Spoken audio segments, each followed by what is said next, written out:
time. That was a personal preference and choice. Yeah, that's super interesting. Like, because like I feel like the what you need for a one PC setup is so different from a two PC setup, right? Quite. Like, that's very And true. your problems are very different too between the two. They really like are. audio. Audio's absolutely. the big one. I will say though, you know, while I did go down the 2PC route, one it was, especially nowadays, it was less so the case 4 years ago, but nowadays, because of the way that GPUs are now made with the ASICs built into it, with NV encode, and with NVIDIA's ASIC on their chip as well. One PC setups are a lot more viable for entry level streaming.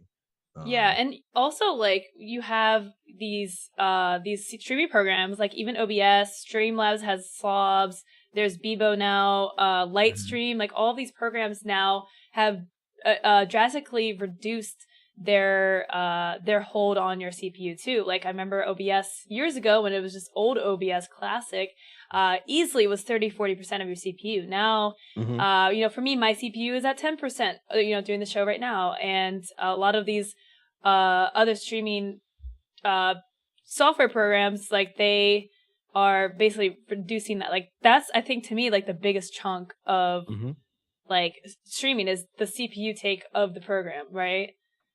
So I think that's why that makes a one PC more viable. Because like for me, I went to two PC setup because my CPU was maxing out because I couldn't stream and play a game at the same time. And that depends on your encoding type, right? Yeah, a bit. If you do the INVEC, then you're using your GPU instead of your CPU. Right. But the trade-off is that you want more bandwidth then. So you can't achieve the same quality that would do with CPU if you could get those speeds without throttling yourself, because you're putting all of that into, hey, I have more memory, let's just put in more memory. Chunking that over the upload, not the best idea.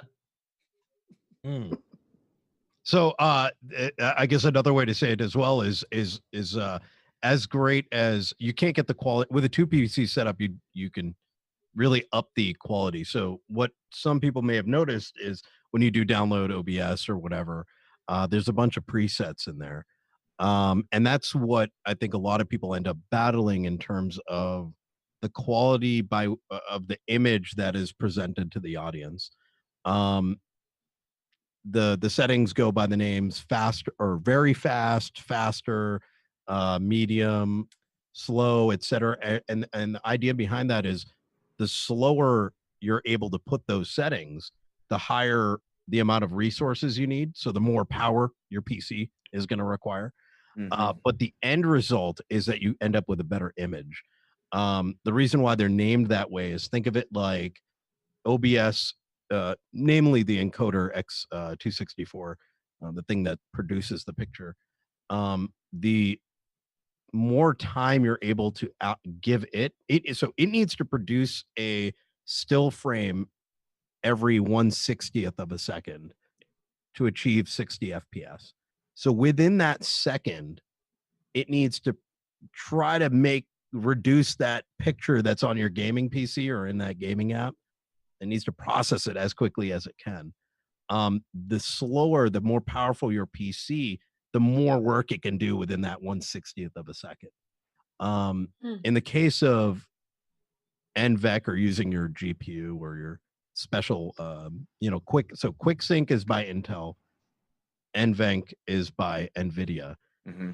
Those things are designed to do similar to what a normal CPU would do, but they're built special purpose to do these things without taking up the resources of your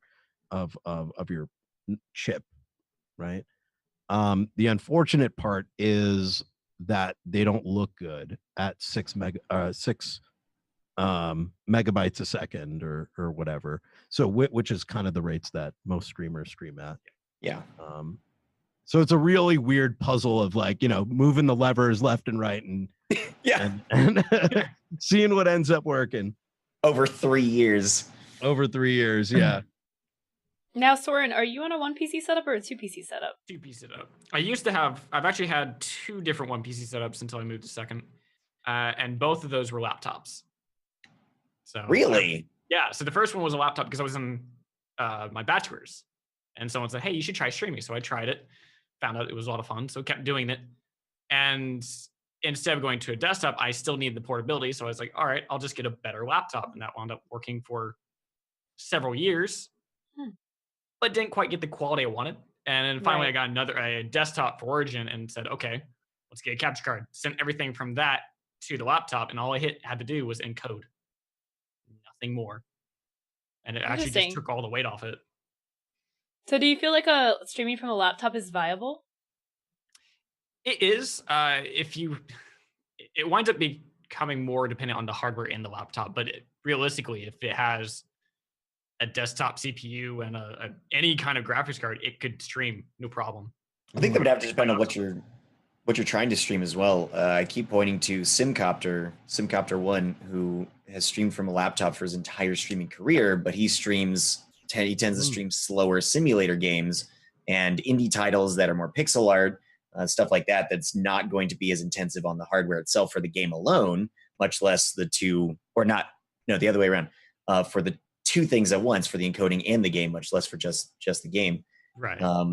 And he doesn't have to have his X264 set on slower or anything, because it's not a lot of rapid action. Whereas if you're streaming Warframe or The Crew 2 and you're blasting by at 300 miles an hour, it's a lot of stuff going on. Yeah. That artifacting, that pixelation, if you're not, I think that it would depend on the kind of stream that you wanted to do. If you want to do all IRL stuff and just do talk shows, and you're sitting there and the most you do is like your Italian hands when you're talking, like my Fitbit is racking up steps right now while I talk, that's going to be a very different approach. So I think some of that is going to tie into what kind of stream you want to have.